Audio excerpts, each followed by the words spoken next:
Alors, mesdames et messieurs, chers amis, chers collègues, bienvenue. Welcome to meeting 116 of our committee.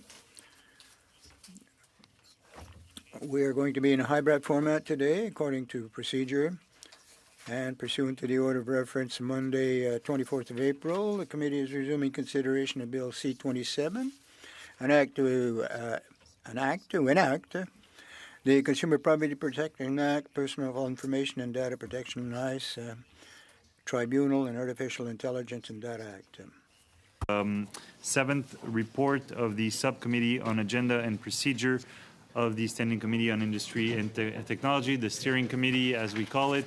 You've all received it, and I would seek your consent to adopt the Steering Committee's report. Are there any comments on the Steering Committee report? Est-ce qu'il y a des commentaires? Non.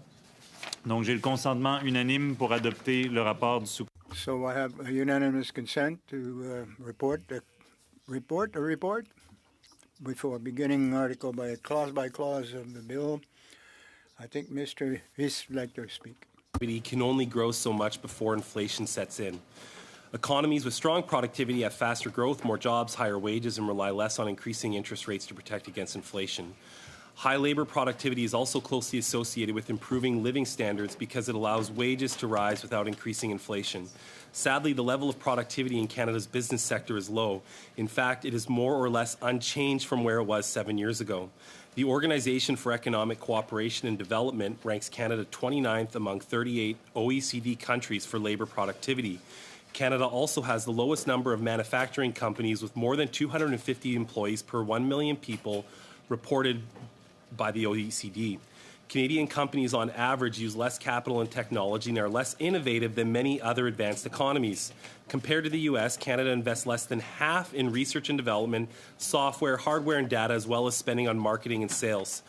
This matters because the standard of living in Canada has deteriorated compared to other countries. Business insolvencies in the year ending February 29th, 2024 have increased nearly 60% according to the Office of the Superintendent of Bankruptcy. Month over month, Statistics Canada continues to report that more businesses are closing than are opening. And that is why I'd like to move the following motion, that given that the Bank of Canada is warning that weak productivity and low business investment has become a national emergency, that Canada has long lagged the United States when it comes to how much the economy produces per hour of work, and that Canada has fallen behind G7 countries, with only Italy seeing a larger decline in productivity relative to the United States, the lack of Canadian business investment in machinery, equipment, and intellectual property, and that new Canadians are working in low-wage, low-productivity jobs that don't take advantage of skill sets they possess, and that this weak productivity is making the central bank's job of controlling inflation more difficult, the committee called for 4 meetings to be held immediately and invite the following witnesses: the Governor of the Bank of Canada, the Interim Chief Statistician, various small and medium-sized businesses and industry representatives, and that the committee hear from these witnesses the extent of the harm to the Canadian economy and the ability to control high inflation caused by weak productivity and low investment, and from government officials what they are going to do to remedy this emergency and to report back to the House. Thank you, Mr. Chair. Thank you, Mr. Viss. So the motion has been moved, so we'll open it up for debate, and I recognize Mr. Massé. Thank you, Mr. Chair. And maybe I can get clarification in terms of the the mover's intention with the chief statistician, because his party tried to eliminate the long-term census and actually did so under Tony Clement, the former Minister of Industry. And so I'm wondering what the relevancy or their intent is about this position, whether they're trying to get rid of the census again, or whether or not this is for a witness that they would like to have testify in front of us, given there's a definite conflict in terms of their position and the chief statistician and the Canada Census. Thank you, Mr. Massé. I don't know if Mr. Viss, you want to respond to that. Otherwise, I have Mr. Turnbull. I'll recognize Mr. Thank you, Mr. Turnbull. Briefly to my colleague, Mr. Massey, regarding the information presented by Statistics Canada deserves to be raised at Industry Committee. It's not every day the Bank of Canada talks about a crisis of productivity in this country. I know we're about to commence C-27 amendments, but I'm hoping with the will of this committee we can have extra meetings to discuss some very serious concerns raised by the business community in Canada and the Independent Bank of Canada, and to hear from Statistics Canada on the alarming trends that they are outlining in their regular reporting to Canadians. Thank you, Mr. Chair. Merci. J'ai Monsieur Turnbull et Monsieur Sorbara. Mr. Turnbull, then Mr. Subera. Thanks, Chair. So I know that today's meeting is supposed to get into clause-by-clause analysis. So Mr. Viss has brought this motion. I would just note that we had just unanimously passed a subcommittee report on agenda. We had a very productive meeting that resulted in this report that we just passed unanimously, which has a schedule that is outlining all of our meetings and how we'll spend those and the priorities that we've agreed to. And I will say that we came to consensus on this through a very productive conversation. So our committee schedule seems to be quite full. The Conservatives keep bringing up many other topics that they would like to study, which, it's certainly their prerogative to do so.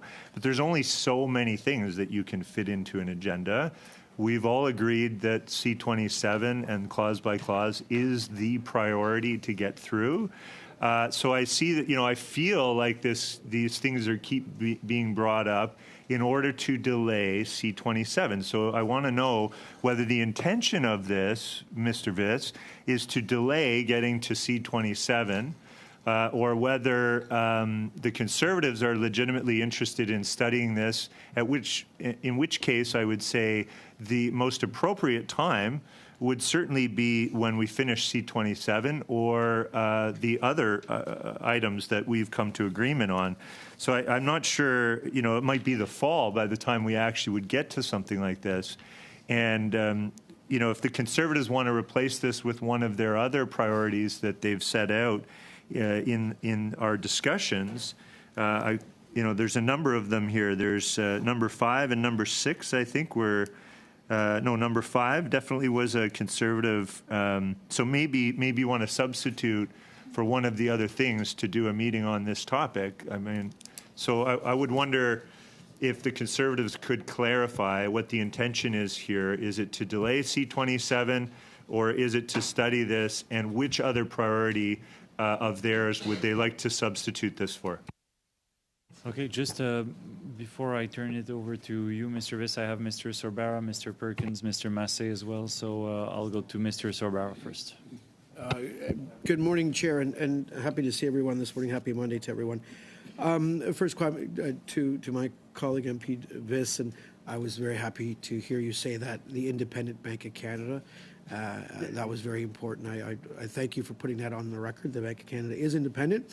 And I know you're the leader of the official opposition wanted to fire, I think at one time, the Bank of Canada governor, and said that publicly. And I think the independence of the Bank of Canada is something very, very important for institutional integrity for many, many reasons. So I'm glad you put that on the record, Brad. And so forth. I do want to get clarification on it. These meetings would be in addition to the meetings of C-27. I just want to get that clarification.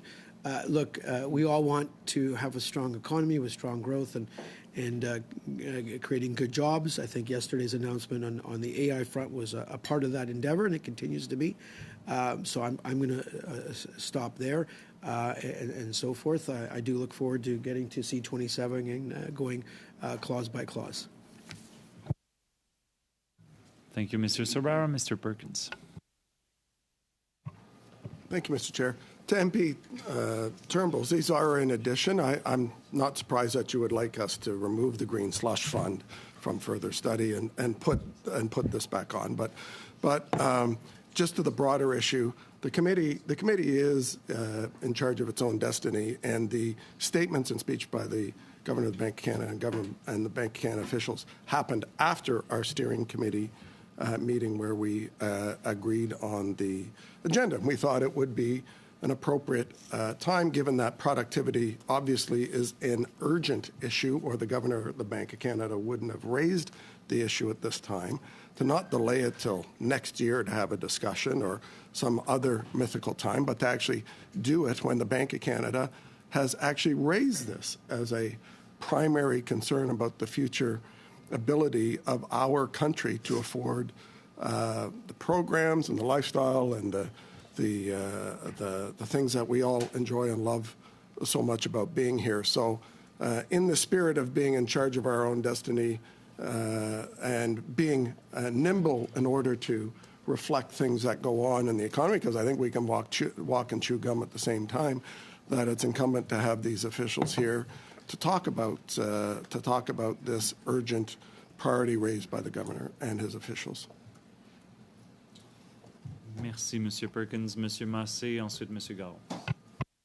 Thank you, Mr. Chair. I guess I'm just, having lived through debacles with the Canada Census, which was actually seen as a model for many democracies for many years.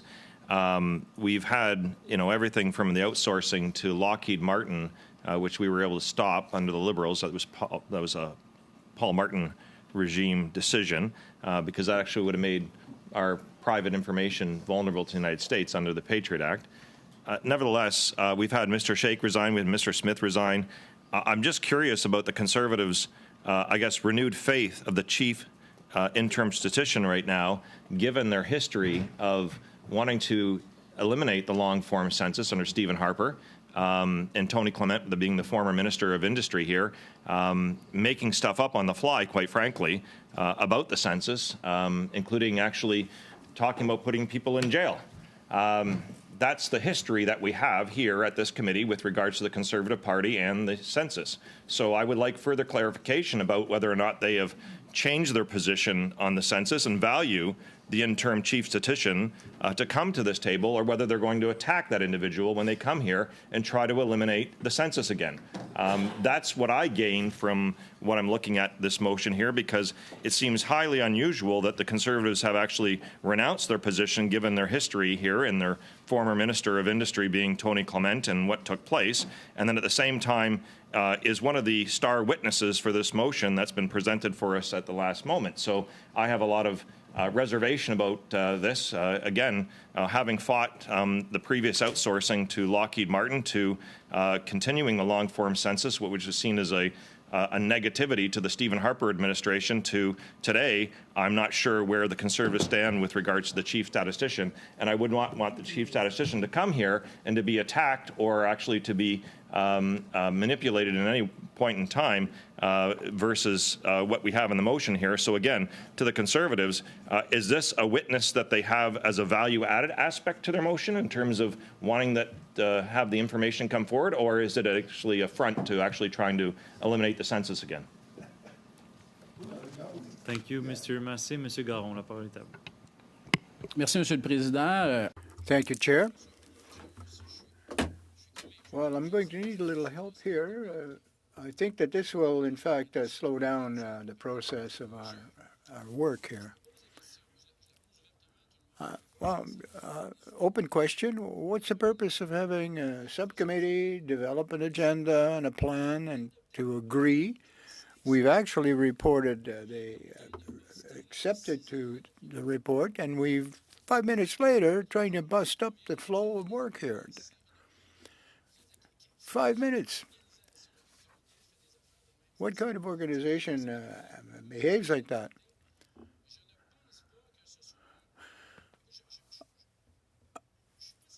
I'm not sure that productivity is of much interest to the Conservatives. I mean, in fact, why hadn't you suggested that immigration?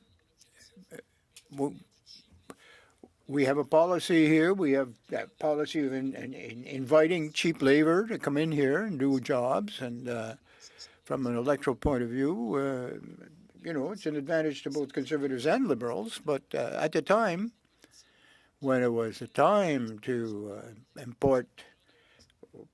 develop policies on imports of petroleum products, now it's pretty. When we export oil, it's completely destructive to the industrial capacity in Quebec. And this is an issue that was raised much before the Bank of Canada and his statement. So it was sort of neglected or disregarded by the Conservative Party. So at our last meeting, we would have the opportunity to discuss other issues. And I'm one of those who believes that our work is of value and that we should continue. C27, we should continue to work on that and get the thing done. Thank you, Mr. Garon. Mr. Viss would like to... To Mr. Massey, I'll point out that the labor force survey, the work that Statistics Canada does on understanding Canada's economy goes far beyond the parameters of the census. And I want the right data from the right people at the right committee to study the right problems that Canadians are raising with all of us right now. It was during a period of time when Parliament wasn't sitting that the Bank of Canada made this announcement. I, as an opposition MP, have only so many tools at my disposal to raise the issues that the business community in Canada is very concerned about. And this is right at the top of their list. If I was not using my ability as an opposition member to raise a motion in committee with a story that has really got a lot of people concerned in Canada's business community, I wouldn't be doing my job effectively. They need to know we're listening. My constituents need to know that I'm listening. The private sector doesn't get a lot of attention from this government right now. And I got to do my job, and that's what I'm doing here in good faith. So I don't know why you're attacking me so strongly this morning. This was done in good faith, and I didn't want to do it in a way that would disrupt C27. Thank you, Mr. Chair. Thank you. Mr. Massey. Chair, I'm not attacking. I'm just bringing up the facts of the matter, and I don't want to agree to a motion that would put a chief statistician in front of me here, given the history that's taken place with your party. And I don't know where your party stands on the chief statistician who actually oversees this information and this process. So it's as simple as that, and that's what I want to know, because I can't agree to put somebody in front of us right here that could be attacked for something that just basically holding a position and doing their job is supposed to be. And that's the reason why I'm questioning that, and I want to know specifically whether the Conservative Party agrees with the census or not. I mean, that's a specific thing I'm asking. You don't have to answer it, but it's not an attack. It's a factual thing. I support the long-form census. I support the short-form census. I support the chief statistician. I support the whole department. All those things are on the table for me, and I want to know that if I'm supposed to support putting somebody in front of me without the proper tools and also the reasons to be here, because it seems odd to me that that is the balance of what you're actually asking for in this motion. Okay, thank you, Mr. Massey, and I see no other speakers, and I see no consensus. Hence, I would ask the clerk to put the motion to a vote, please. Mr. Turnbull. Against. Ms. O'Connell. No. Madame Lapointe. Contre. Mr. Sorbera. No, but I'm glad to hear about the independence. Mr. Bynon. No. Monsieur Généreux. Oui. Mr. Perkins. Yes. Mr. Viss. Yes. Mr. Williams. Yes. Monsieur Garon. No. Mr. Massey. No. So the motion is defeated, and I'm glad to see that after 2 weeks in our constituencies, everyone's in good spirits. It fills me with hope as we embark on this journey to do clause by clause on C27. Et j'aimerais souhaiter la bienvenue, en fait. And I'd like to welcome once again our witnesses who are going to be with us throughout the process to answer our questions. Mark Sen, Senior ADM, Strategy and Innovation Policy. Samir Shabrat, Director General, Marketplace Framework Policy Branch. Runa Angus, Senior Director, Strategy and Innovation Policy. Yes, Mr. No? I don't mean to interrupt, but there were conversations said that we could also get people from Rio Tinto. Where are we at with that process? well, correct me if I'm wrong, Madam Clerk, there will be 1 hour on the 17th of April with the representatives of Rio Tinto and another with the minister. Well, it's not confirmed, but it would be in conjunction with the main estimates. So thanks to our witnesses, and we'll begin the process with us. Thank you for that. And as you know, undoubtedly, April, May are going to be devoted to Bill C-27, occupy most of our time. So we're going to meet each other often over the course of the next few weeks.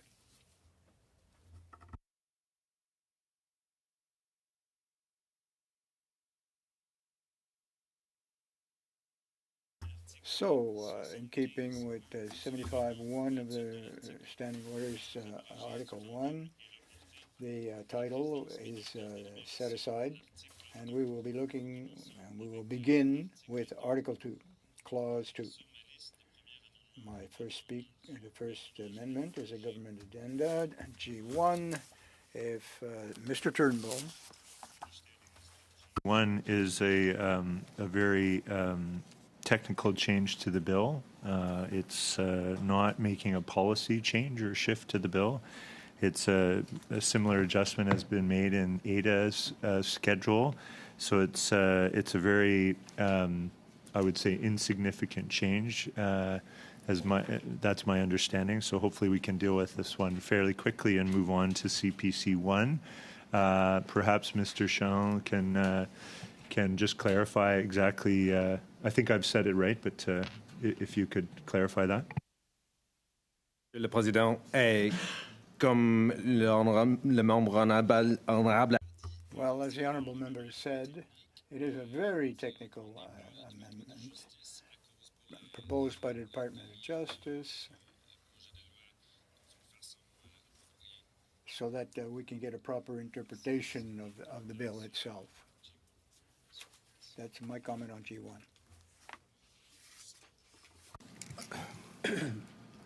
It's a technical amendment or administrative amendment, right?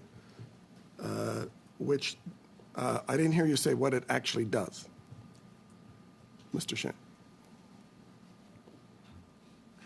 Thank you very much for the question.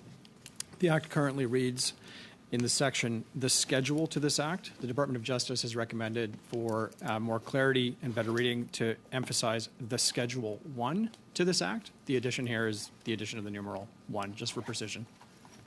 So, if I could, Mr. Chair,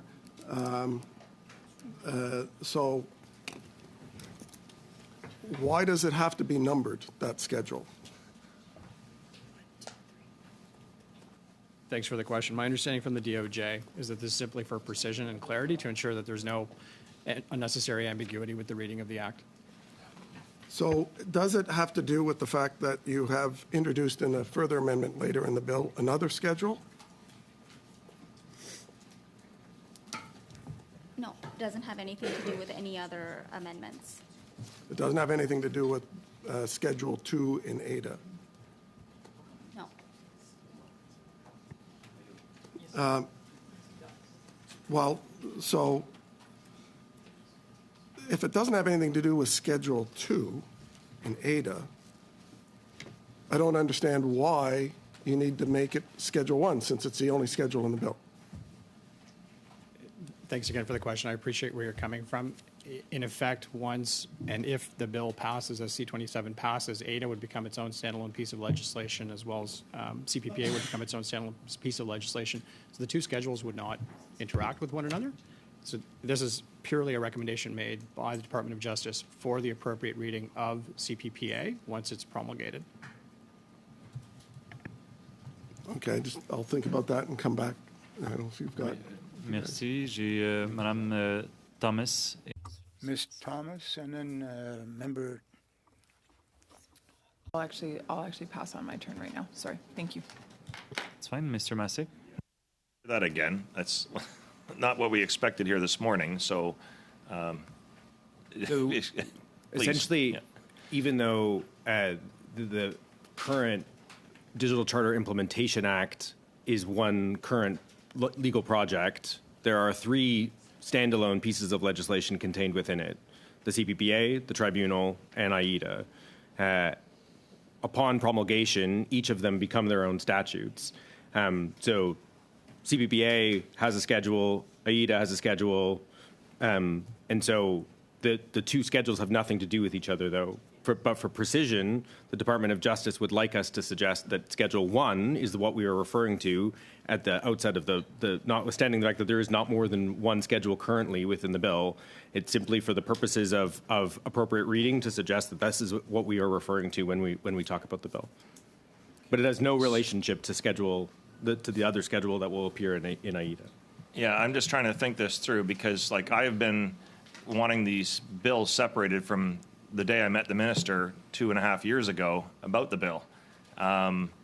So I think that's a separate question, Mr. Chair, which is the consideration of this legal project, aka the Digital Charter Implementation Act, and the 3 bills contained within it, notwithstanding the fact that they are being contemplated and considered as one legal project, C-27, they will become standalone legislation in so much as the statutes of Canada will be amended to include a statute called CPPA, a statute called AIDA, and a statute related to the tribunal. Right. So that brings me back to it's a political decision to actually assimilate the 3 bills. They could have actually been separated. It was a political decision to actually keep the 3 bills together.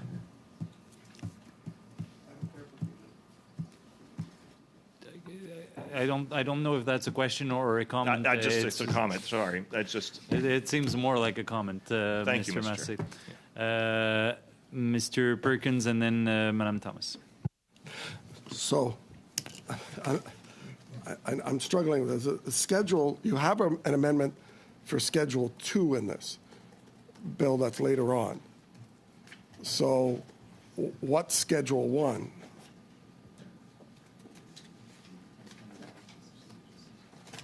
They must be, in terms of the numbering, there's no Schedule 1 in AIDA, and you've put in Schedule 2 in AIDA. So you must have been contemplating that there is a relationship between that schedule in the sense of not the content and what it does, but in this bill that you're turning the unnamed annex schedule in the Privacy Act, part of the bill, into Schedule 1 because you've introduced an amendment called Schedule 2.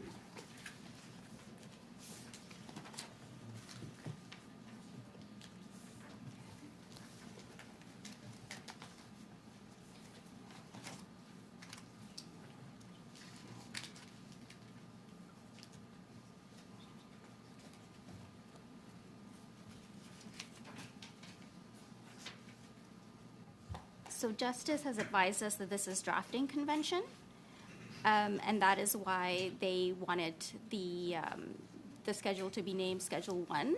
There is no policy reason. There is no.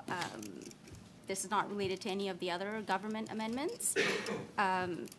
It's just drafting convention is what we were advised by the Department of Justice.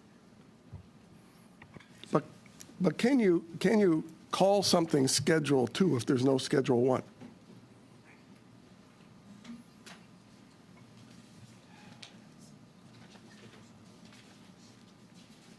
I don't believe that would be drafting convention, but this is Schedule 1 to the CPPA.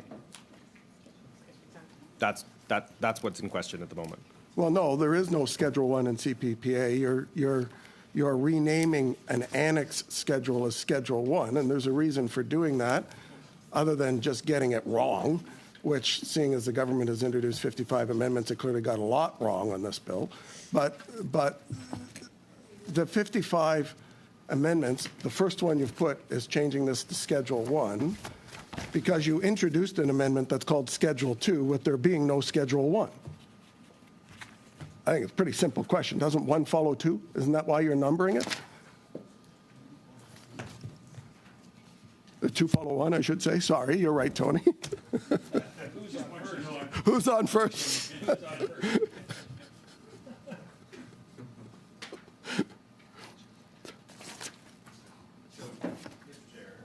Read the current draft of the Act on page 3.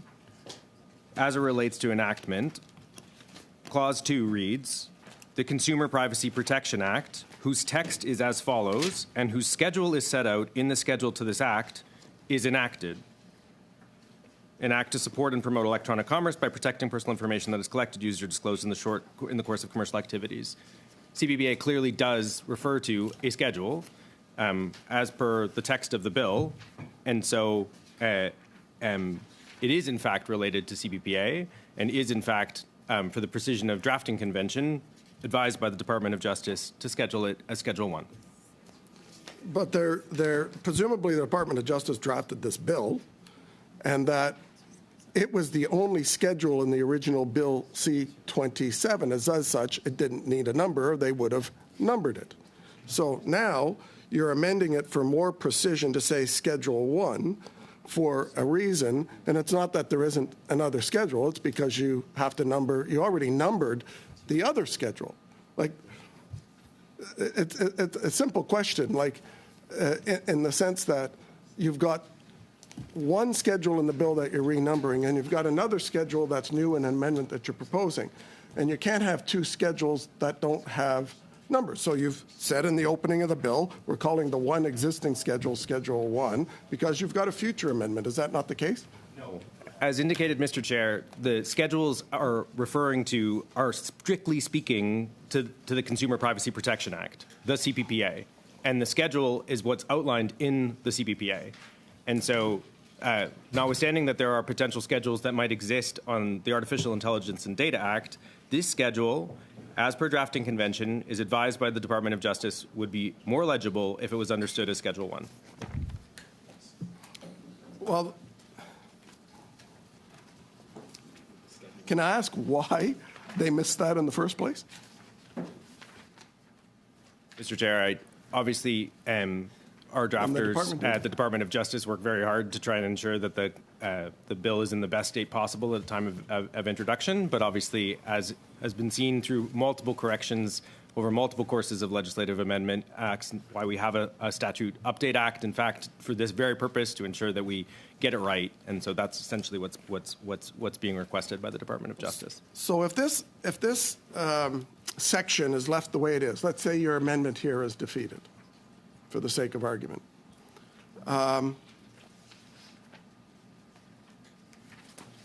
Can you still move Schedule 2 in that amendment, since it's in the same bill?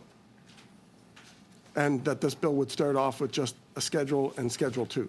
Is that the legal issue? As I've laid out, this is strictly speaking related to the Consumer Privacy Protection Act, and so has no bearing on future amendments related to the Artificial Intelligence and Data No, but it's Act. all part of one bill. It's all part of the same bill. But Bill it's not part of the C-27. same, Mr. Chair, it's not part of the same legislation. Yes, it is, because the bill is a piece of legislation before Parliament. No, the bill contains 3 legislative acts. The bill and the 3 pieces of legislation are not the same. The bill is the Digital Charter Implementation Act. The 3 pieces of legislation that it is amending or enacting are the CPPA, the Tribunal, and AIDA. So what is Schedule 1 if this amendment doesn't go through? If this amendment does not go through, the enactment of act clause at the start of the CPPA will refer to a schedule unnumbered, which by drafting convention is not what Justice would like to see it as, but therefore it will be slightly less legible. What is that schedule? And what is that schedule?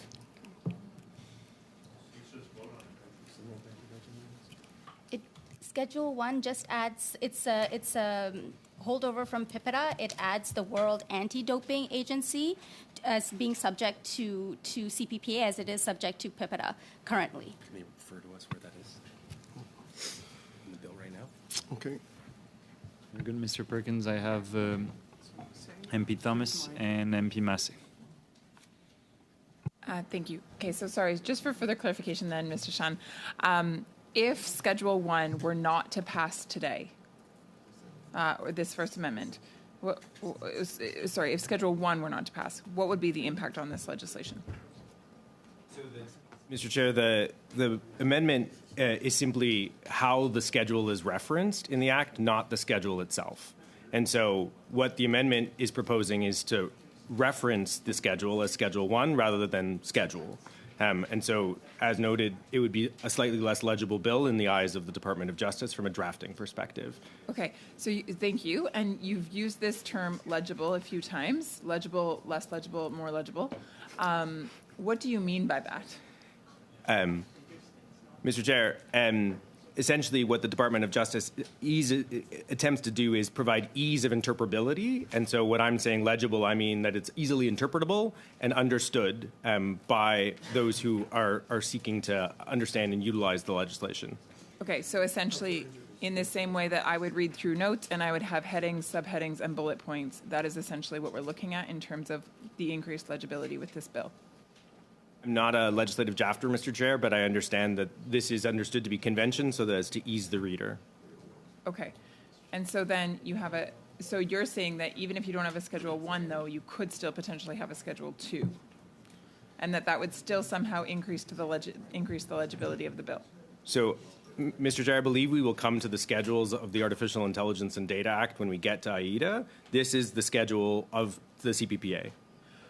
I understand that, but I think sure, but if this does not go through, and then there is no named Schedule 1, it would be confusing to have a named Schedule 2.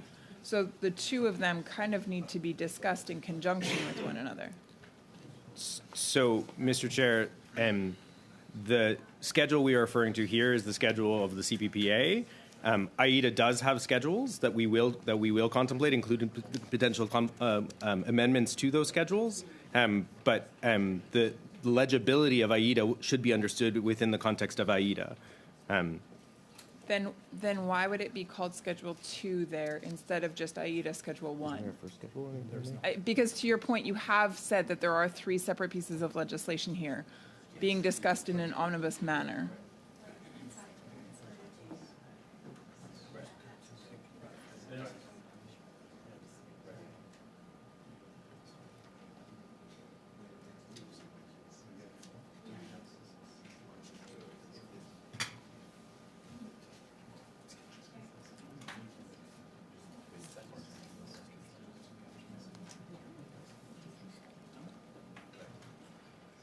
So as I understand it, right now, the proposal is to refer to the schedule in AIDA as Schedule 2. If this was not adopted, we would probably seek to refer to it as a schedule, just like this one, as in not drafted as such. So, okay. Contrary to drafting. So you have 3 separate bills being discussed as... One bill, 3 laws. Sorry, okay, so you have 1 bill, 3 laws Yeah. being discussed as a collective. Yeah. But then if Schedule 1 is precluded from one of those laws, you're saying that won't have an impact on Schedule 2 within the 3rd law. I think we would probably seek to refer to it as a schedule, like this one is referred to now as a schedule. But that would have to come when we get to the consideration of Schedule 2. I understand that, but then I think then what we're seeing though then is that they are related in terms of the numbering scheme and the legibility of the bill. There is a relationship in the numbering, but one doesn't preclude the other. Calling it Schedule 1 doesn't necessitate a Schedule 2. Sure, not the content, but in fact the naming then is no longer increasing the legibility of the bill. It is still drafting convention to refer to it as Schedule 1, as I understand it, from the Department of Justice. So even if it doesn't pass, it'll still be referred to as Schedule 1? No, sorry. To refer to it, even if the anticipated outcome is that Schedule 2 doesn't exist, Yes, to refer to it as Schedule 1 is still drafting convention, as I understand it. I understand. But then Schedule 2 would only exist if Schedule 1 does. Schedule terms 2, of the as I naming said, convention. from a naming convention, Schedule 2 will be Schedule 2 if this is Schedule 1. Yes. And if this is just referred to as schedule, Yes. there would probably be a move towards understanding the schedule in AIDA as also just a schedule unnumbered. Okay. Understood. Thank you. Merci, Monsieur Massé, suivi de Madame O'Connell. Is there a document that you have that tells us what drafting convention is?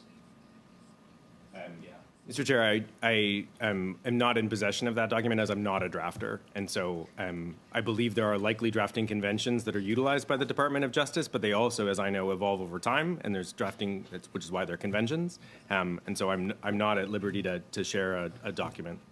No, I appreciate that, but I mean, we're being referenced continually about a drafting convention like we're supposed to understand it like it's a set of hockey rules that we would understand. And I'm not aware of any drafting convention that's ever been presented to me. And a lot of this bill is about trust, to be quite frank. I mean, if the general public wants to see the bill, it's right here. And it's much smaller than actually the amendments that are in front of me right here in terms of fixing the bill.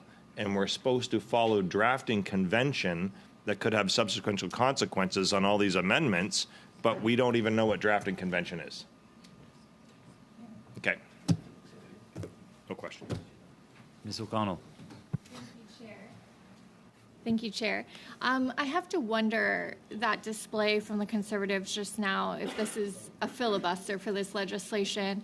And I just heard the earlier debate on the motion about giving, attention to the private sector and understanding.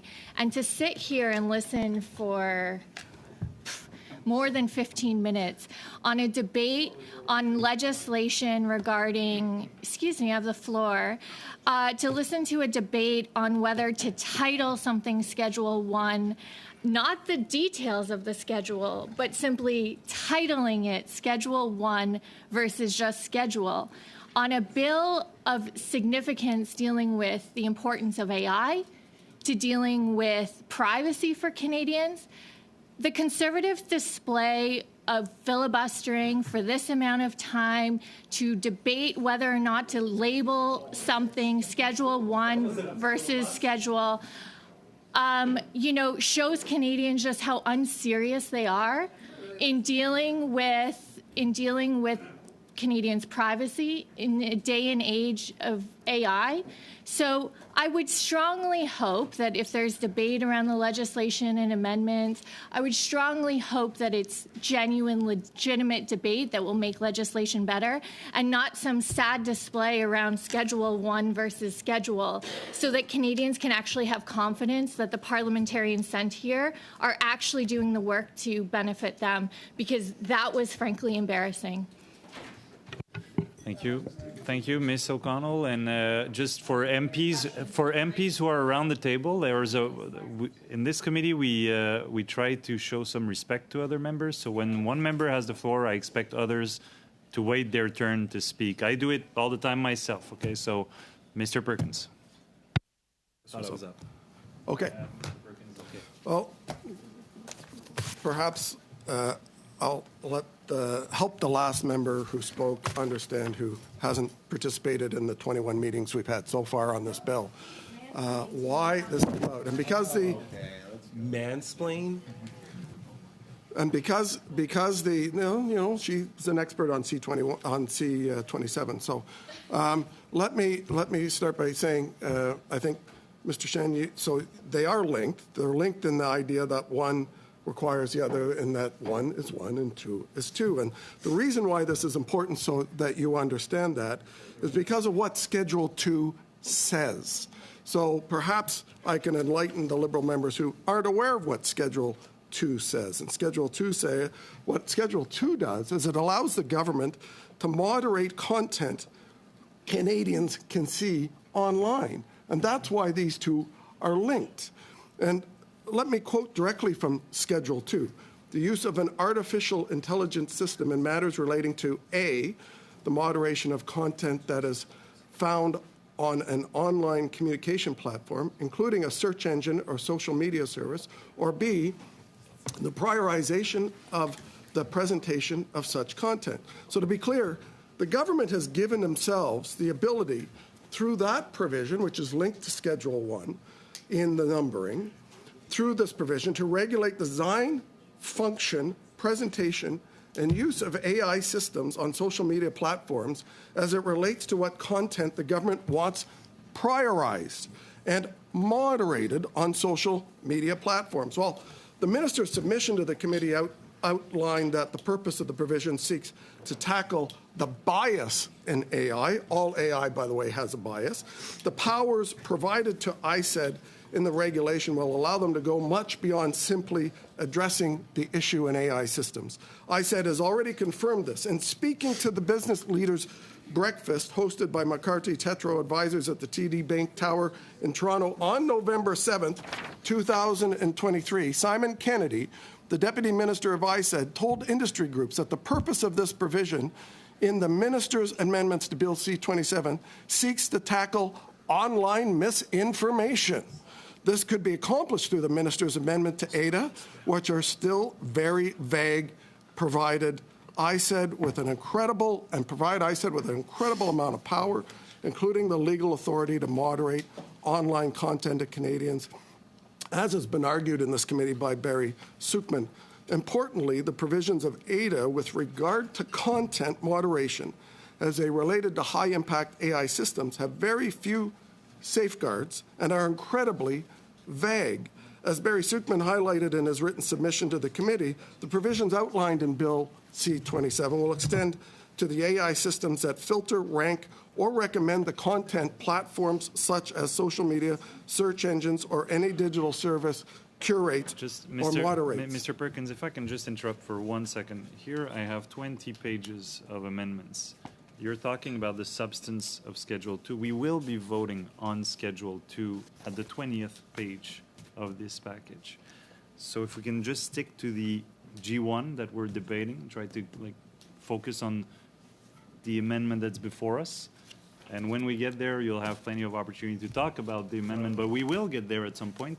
Now we're on G1, so if I can just ask members in general to try to keep their comments to the amendment beforehand. The relevance is very clear. The relevance is the officials have agreed and linked that Schedule 1 is called Schedule 1 because there is a Schedule 2 being presented in the bill for a convention of drafting instructions. And that brings the relevance into question in this committee. Mr. Turnbull. Mr. Perkins is putting words in the officials' mouths. They didn't say what he just said that they said. So, I mean, is he allowed to just say anything that when we were just witnessed what the officials had said about Schedule 1 being separate and being a convention, a drafting convention? Mr. Perkins is somehow suggesting that they've agreed to something that that they didn't state. So, thank you, Mr. Turnbull. I don't think that's necessarily a point of order, but so I'll let Mr. Perkins continue. But if you can make sure that what you're it's saying, a drafting convention because of Schedule 2, which introduces Schedule 2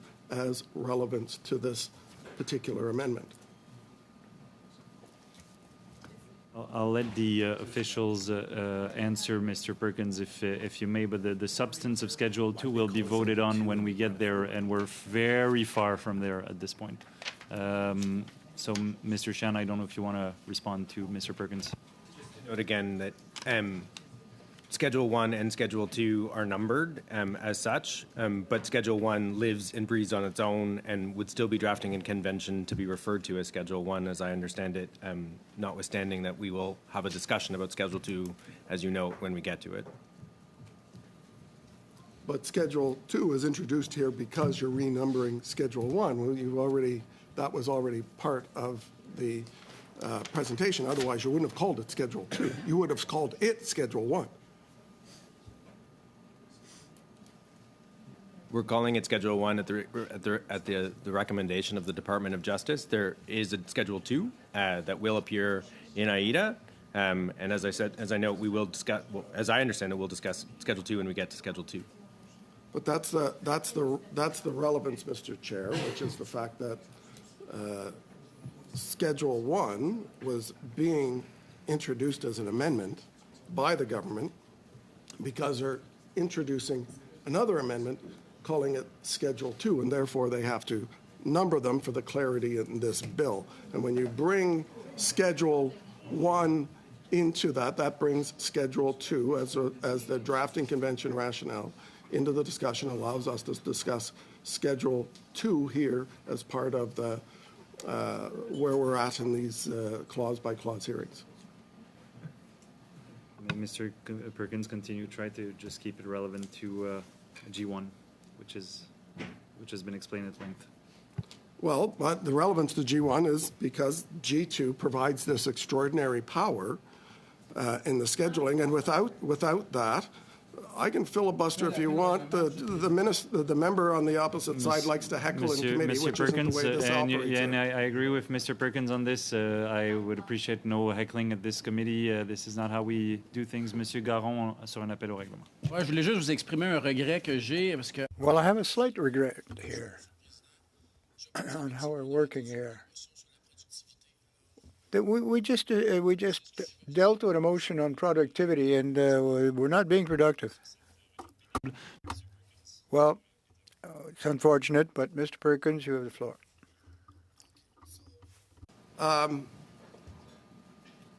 Is there another country in the world besides China that has put a provision into its legislation that gives the government the power to moderate content online of AI? So, Mr. Chair, the provision Point in of order. question, which is not related to the amendment that I believe is before the committee, but the provision sets out the types of high-impact AI systems that will be subject to regulation. And the schedule does list a number of high-impact AI systems, including those that can influence behavior as it relates to online recommendations. And that type of artificial intelligence system is the subject of considerable amounts of activity in the international fora. I have Mr. Turnbull on a point of order. Relevance is the point of order, which is a point of order. This has nothing to do with the amendment that we're focused on, which is the change of a number, is the adding of a 1 to the schedule for ease of reading. So what I'm not understanding here is how Mr. Perkins keeps asking questions about something that you've already indicated is 20 pages in to the amendments we have that has to do with ADA, the ADA portion of the bill. That's not the portion of the bill that we're focusing on. This is the very first amendment, and this looks very much like a filibuster. Thank you, Mr. Turnbull, and duly, I accept your point of order. I'll ask members to stay relevant to. On clause 2, we still have, if we get through this amendment, we still have 155 other amendments to go through. So that's just on clause 2. So we need to move a little more swiftly. And so I'll ask members in their questions and their comments to stay relevant to the amendment that's before the committee. Do I have any other? I have Mr. Mass. You still have the floor, Mr. Perkins, but please stay relevant to G1. In the last parliament, the government tried to legislate algorithms through C10 and then backed off and then brought in C11 this time and said, look at us, aren't we being nice? We're just going to tell people how to write their algorithms, not actually look at them. But in this bill, Schedule 2, which is numbered Schedule 2, and you're having to amend Schedule 1 as Schedule 1 because of Schedule 2. I'd like to know. Sorry, Mr. Point of Perkins, order. I have a point of order. Mr. Perkins keeps referring to Schedule 2, which is not this amendment. The amendment specifically refers to a 1. So maybe he could refrain from referring to a schedule that we're not debating. Well, it's an administrative drafting convention that the government has introduced because they had made a mistake in the drafting of this bill and introduced a Schedule 2 in the draft that was given to the committee in advance as a draft amendment, the minister's 8 after his appearance, and then now as formally through the clause-by-clause process introduced it. And it's very clear to most people that the drafting convention is you can't have a Schedule 2 if there is no Schedule 1. It just doesn't make sense. And therefore, the government drew the link by introducing this that allows us to be relevant in the discussion, because I don't believe you can have the other amendment without this amendment. Well, that's a good question to ask the officials, Mr. Perkins. Perhaps I would ask you to stay on the formatting or the numbering of the schedules, not the substance of the schedules. We'll get to that if we ever get to that, Mr. Perkins. Can you introduce Schedule 2 as Schedule 2 if you don't renumber Schedule, the annex schedule as Schedule 1? As noted, Mr. Chair, I think the likelihood is if this does not get numbered as a schedule, it would have implications then for the subsequent schedule, and there would probably be a move to try and keep the two consistent. And so this one would refer to an unnumbered schedule, and so then would the schedule reference in AIDA. So that's the relevance, that it has implications on Schedule 2, which allows us, in this instance today, to ask about that schedule and make sure we understand what the impact of not having that change in Schedule 1 done and its implications in 2 if 2 isn't in this bill the way it is. So we get, I believe, to ask questions because the Assistant Deputy Minister has just made, once again, the link between the two. If I understand correctly, Mr. Shan, what you're saying is that basically it would be named differently provided this change in G1 is not adopted, but the substance of them would not change. It's how they are labeled. So I would appreciate questions on the labeling of the scheduling, not the substance of the labeling. We will get there, Mr. Perkins. Well, I'm not so sure we'll get there, but I hope we'll get there. It's in the plan. So, Mr. Perkins. I'll go to the next, whoever's next on the list. Thank you. I have Mr. Massey. Just real quickly, normally we have the department come that's actually proposing legislative changes in front of us. And I think this is the problem that we're faced here, is we have the Department of Industry here representing the Department of Justice. Has the Department of Justice provided any written material that you can give us at committee so we can actually resolve this? My standing convention is that a department really actually has representation in front of the committee when it wants amendments. That's the problem here, is we have basically a vessel for justice coming for an amendment at industry here, and there's the confusion because regardless of such, there is consequentiality of this change. Otherwise, they wouldn't be asking for this change if there wasn't a reason and that there wasn't consequentiality. And if it was convention that it be included, then that's a pretty bold mistake to begin with in the legislation, or alternatively, it has a consequentiality that we know. So is there any written information for the Department of Justice? Can we get anybody on the Department of Justice on the phone for this? I don't know. It's just, call a friend. Well, it's like it's a mess because we have a vessel here.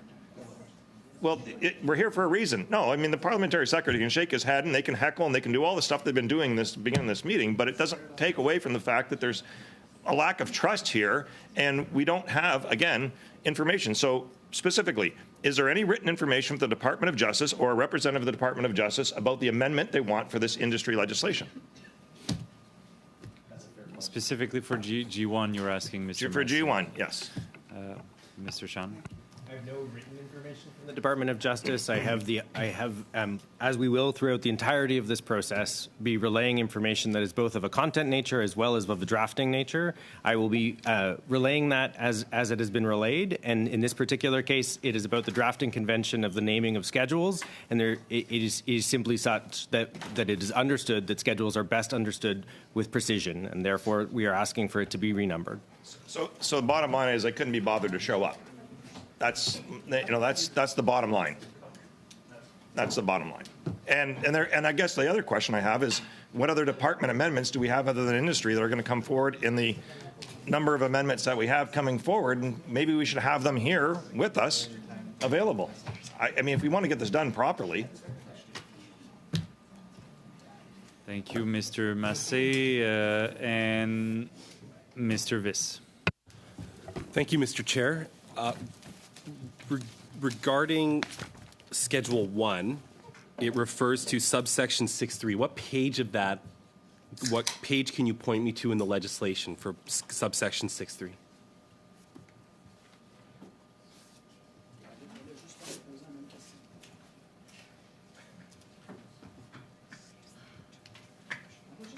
These are the amendments.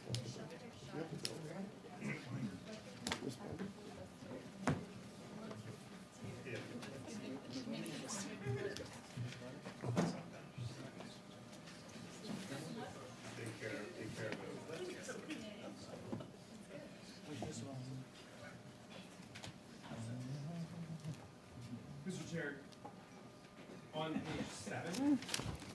7. Under application Thank you. 3, this act also applies to an organization set out in column 1 of the schedule in respect of personal information set out in column 2. This act also applies to an organization set out in column 1 of the schedule in respect to personal information set out in column 2. What organization is that? Is that the one that Ms. Angus referred to, Mr. Chair? The World Anti-Doping Agency? That's correct. Okay. And then paragraph 122.2. Let's look at that as well. What page is that on, Mr. Chair?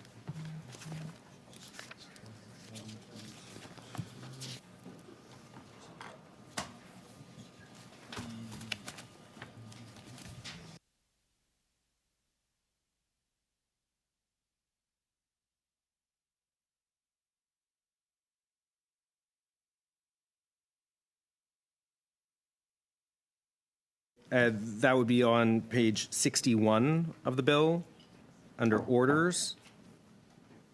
2C, amend the schedule by adding or deleting in column 1 a reference to an organization, or by adding or deleting in column 2 the description of personal information in relation to an organization in column 1. That's 122C, specifying information for the purposes of section 51. Am I reading that correctly? That's correct. No. Nope. Okay. 122, 2C. 120, oh, my apologies. Amend the schedule by adding or deleting in column 1 a reference to an organization. Where is column 1? Column 1 is in the schedule. Okay. Which is the only column, column 1 being the World Anti-Doping Agency. There are 2 columns. Column 1 is the organization. Column 2 is a description. Okay, so it's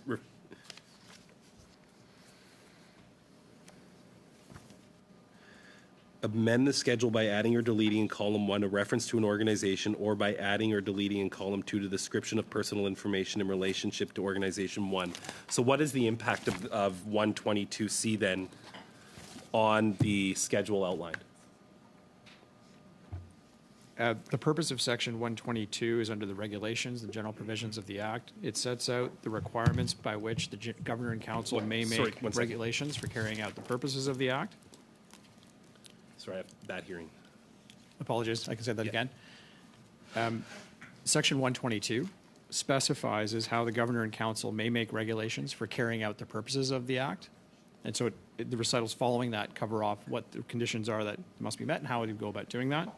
And the second section, 122.2, notes that the Governor and Council may, by order, and the point of C, which is the specific article you referenced, is that the Governor and Council may amend the schedule where currently the World Anti-Doping Agency is referenced. Yeah. That the Governor and Council could add other organizations, or adding or deleting organizations from that list. Okay. My second question, so we received, I don't know the exact date anymore, but in respect to the naming convention, when we received the high impact systems schedule, Schedule 2, was the Department of, just out of curiosity now, because we've had such a fascinating discussion about it, was the Department of Justice, did the Department of Justice write? Point of order. Mr. Turnbull. So the member keeps referring to Schedule 2. I think we've over and over again have gone back to referring to Schedule 1. The amendment that we're actually discussing and debating right now is only a 1 added to schedule to clarify. So Mr. Viss, I don't know where he's going with this, but it's not relevant. Specific and on topic, Mr. Chair, and I continue to be. Yes, I have, because the department sent forward a number of amendments after the bill was tabled, one of them being Schedule 2. So did the officials from the Department of Justice did they have in mind this first amendment when Schedule 2 was provided to this Parliament after the bill was tabled?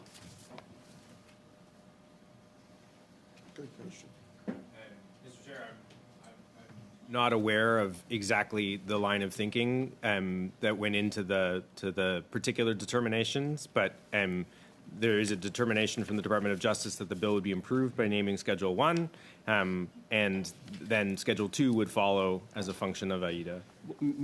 Through you, Mr. Chair, did the Department of Justice write Schedule 2, or did the Department of Industry?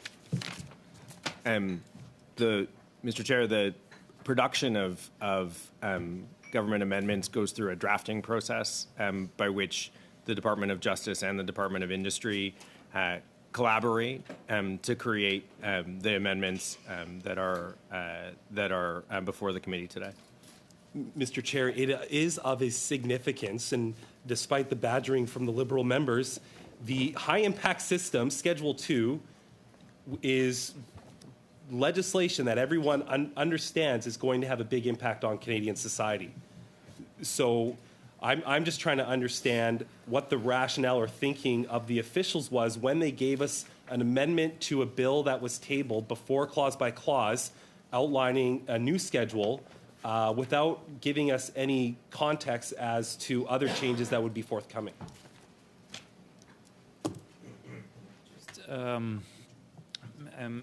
I know we're all eager to get to the end of this clause by clause and to discuss the substance of Schedule 2, Mr. Viss, but now we're really... I'm not interested in the I'm not interested We're looking in the at the substance of Schedule 2. labeling, which is to add a 1, that's Government Amendment G1, that's what's before this committee.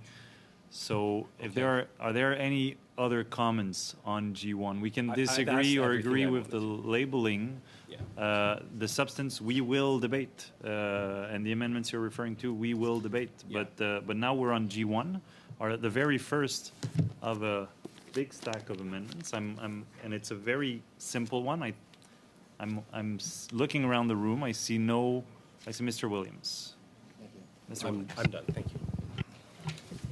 First, Mr. Chair, I will do the relevance of this subject. I just want to make a quick comment, though. I think that there have been some comments from the other side of the room on the fact that we're trying to filibuster or we don't have the right to question. You know, this bill is very important. It's very important to Canadians. It's very important. I know people in this room. Of course, we'll get into privacy as a fundamental right. Of course, we'll get into some other substance of this. But it does start from the first recommendation from a government. This is a government recommendation. And we want to, of course, we have concerns with where this points to. Certain aspects of this bill, it's going to, of course, bring big debate to this. And I think part of that is understanding why the decisions were made and why we're going to be making further decisions down the road. So this is relevant in a lot of ways to ask the relevant questions as to why we have a number 1. And my question to the officials, to you, Mr. Chair, besides the Schedule 2 that I seem to see in amendments, are there other schedules that are going to be introduced to this bill in any section, in any part of the law?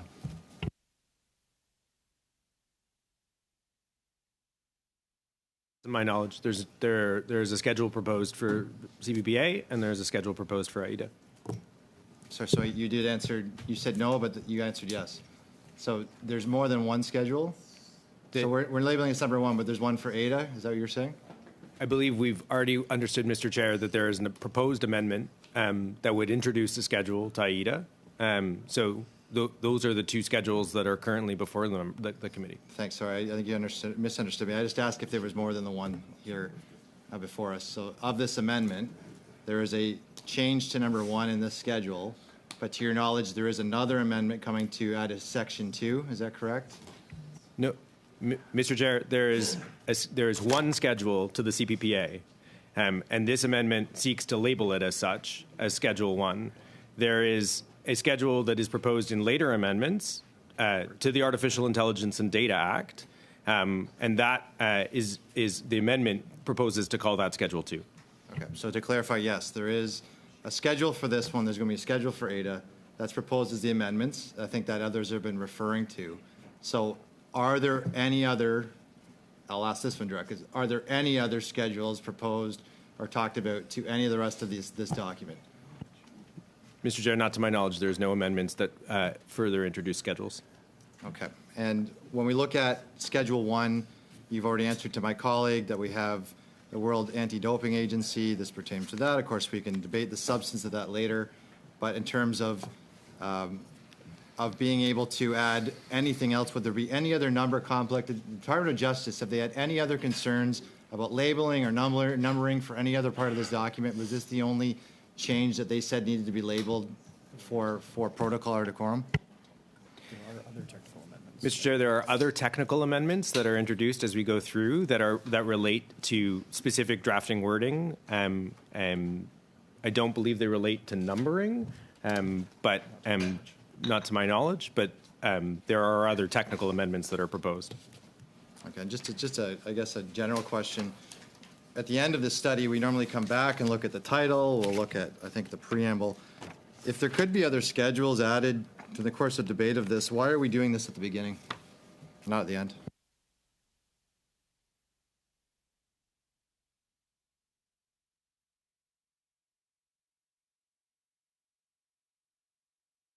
Mr. Chair, as I understand it, the annotated agenda for the consideration of the bill was to take it in course, and so this is the way in which the committee has decided to adjudicate the bill. Okay, well, I think in that context and spirit, I think what I'm going to recommend is we table this motion, Mr. Chair.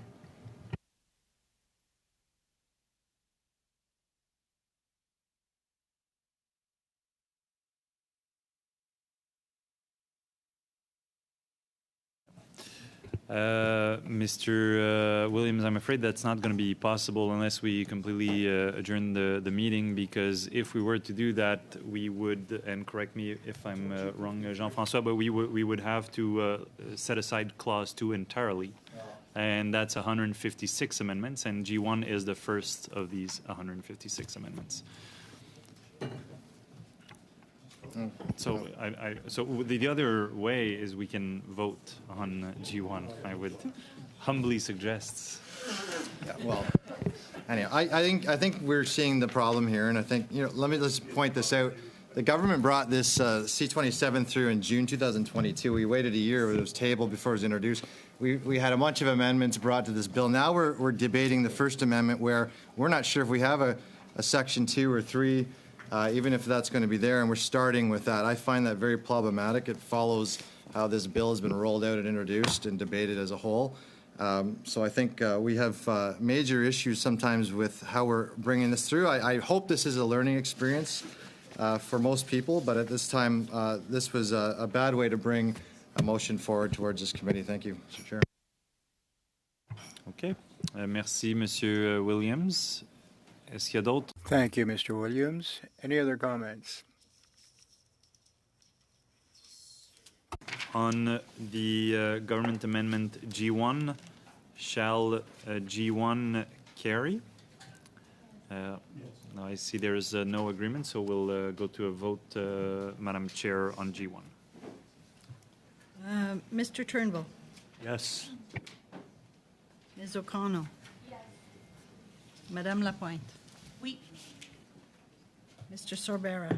Yes, please. Mr. Van Bynen? Yes. Monsieur Généreux? No.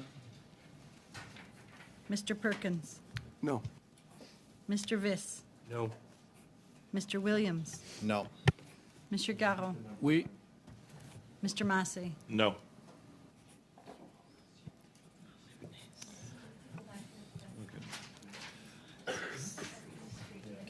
So, colleagues, it is carried. Congratulations, first of 156 on Clause 2.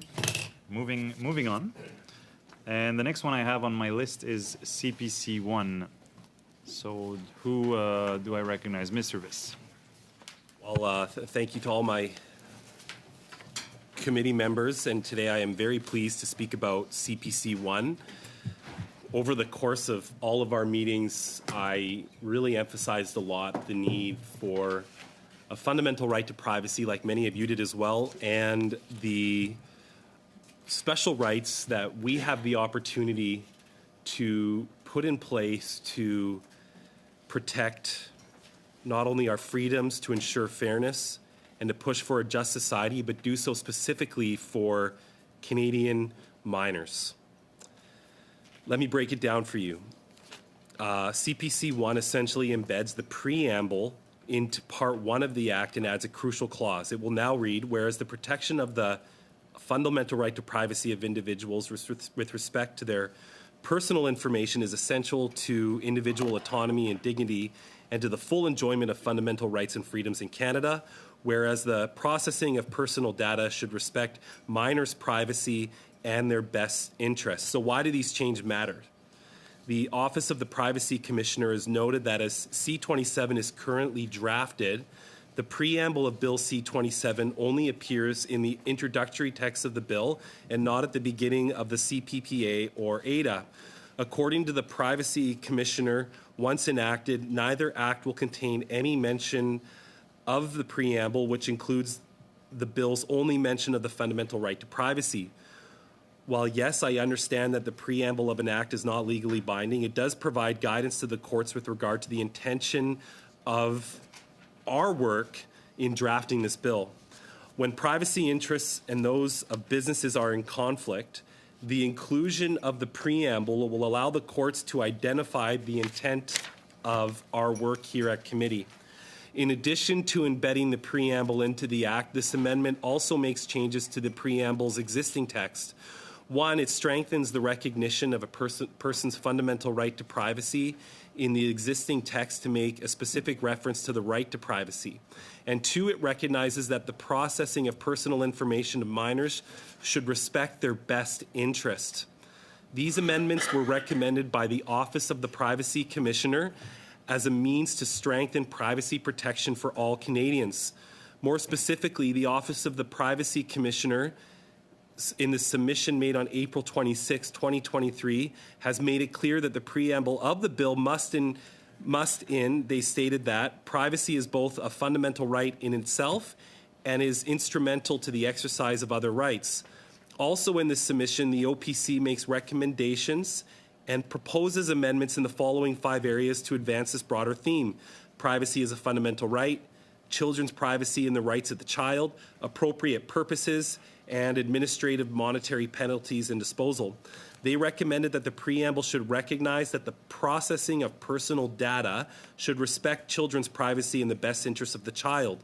The preamble of the bill would apply to CPPA and ADA, which is why the OPC believes it is important that this amendment is included in the text of the bill.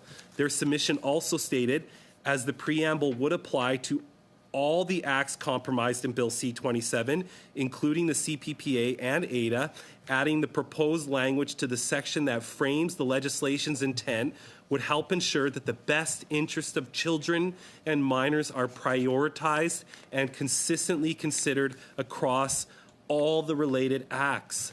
At our meeting number 87 on September 28th, the Privacy Commissioner repeated what was voiced in the OPC submission. He said, under the theme of privacy as a fundamental right, I recommend strengthening the preamble and purpose clause to explicitly recognize privacy as a fundamental right and highlight the need to protect children's privacy and the best interests of the child so that these important principles inform the interpretation of all aspects of the legislation. In addition to listening to the recommendations given by the Office of the Privacy Commissioner, it is very important for us to listen to what other stakeholders said on this as well. In meeting number 99 on November 28th, Elizabeth Denham, who is the Chief Strategy Officer of the Information Accountability Foundation, came to voice her input. She's worked for decades as a privacy professional and worked for 15 years as an information rights regulator in 15 jurisdictions. She previously had a role as the Information Commissioner for the United Kingdom in 2016, where she brought into oversight the board that administered the General Data Protection Regulation, an important part of the EU privacy and human rights law that was also raised consistently at our meetings. While working as the UK Information Commissioner, she oversaw the creation of a Children's Appropriate Design Code in which the design of that code has influenced their laws related to privacy. The GDPR's Children's Code of Age-Appropriate Design assists organization in creating digital services that cater to children's needs, respects their rights, and fosters their exploration and growth online. In later meetings, I will speak about this further as we have an amendment that would create a similar code to protect children in Canada. With that being said, I think it's important for us to recognize what the GDPR has done in explicitly emphasizing the language of the best interests of the child. Furthermore, in meeting number 99, Ms. Denham emphasized the importance of including privacy as a fundamental right and the best interests of the child in the preamble. So that's two of the leading experts globally who happen to both be Canadians are asking for this. She said, looking first at Canada's CPPA from a global perspective, I see a big missing piece. And the legislation's language, in my view, needs adjusting so that it explicitly declares privacy as a fundamental right for Canadians. Its absence really puts us behind nations who lead the way in privacy and data protection. She also stated that one of them needs to be a statement in the preamble or in the purpose statement that recognizes that companies need to provide services in the best interest of the child. That language comes out of the UN convention that I mentioned earlier. Canada is a signatory to that, the best interest of the child, end quote. During meeting 98 on November 23rd, we had Michael Bouvet, a doctoral candidate at the University's Toronto Faculty of Law. He said that the best interests of the child should be included as a fundamental principle in the Act. Doing so would make the child's interest a primary concern in all aspects of the proposed legislation. For example, the best interests of children should matter in specifying the purposes of data collection, use and disclosure, as well as data retention, end quote. Again, during meeting 92 on October 26, Associate Professor of Law at the University of Colorado Law School, Vivek Krishnamurthy said, including language, and I quote, that says that the best interests of the child needs to be taken into consideration throughout the interpretation of the subsequent provisions, means that if you're doing a legitimate interest analysis, that's going to impact that analysis by the company or other organization that's collecting and processing children's data. During meeting 94 on November 2nd, interim director of the Privacy, Technology and Surveillance Program of the Canadian Civil Liberties Association, Daniel Konikoff, alluded to the fact that the current legislation does not give people a fundamental right to privacy.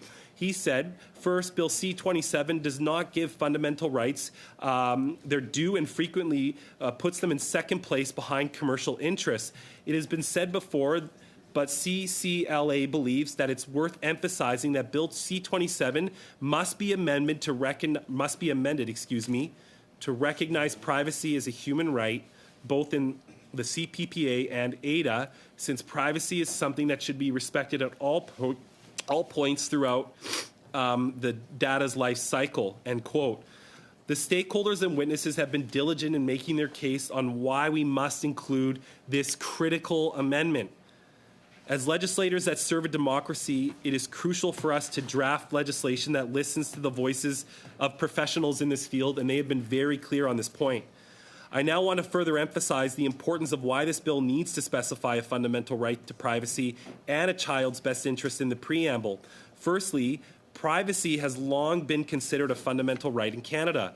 Our Charter of Rights and Freedoms, along with the Federal Privacy Act, territorial and provincial privacy legislation, work together to protect Canadians with respect to their personal information held by government or private institutions.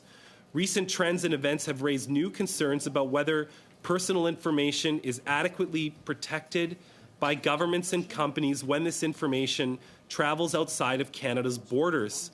With the increasing flow of computerized data across international borders, particularly to the United States, privacy concerns and the rights of Canadians to safeguard their personal information makes it more important than ever for the language of a fundamental right to be included in the preamble of the bill. Canada has signed the Universal Declaration of Human Rights in 1948, which is an integral part of protecting individual autonomy, dignity, and fundamental rights of all people. We need to ensure that the text of this bill emphasizes that this right, as Article 12 of the Universal Declaration of Human Rights states that, and I quote, "No one shall be subjected to arbitrary interference with this privacy, family, home, and correspondence, nor to attack his honor and reputation, Everyone has the right to protection of the law against such interference or of attacks, end quote. Privacy is a fundamental right because it is intricately tied to our dignity and the enjoyment of other fundamental freedoms. Let me elaborate on this. Privacy is not merely about keeping secrets, it's about control over our personal information. Our identities, beliefs, and choices are deeply connected to the data we share. We heard that time and time again throughout all of our meetings.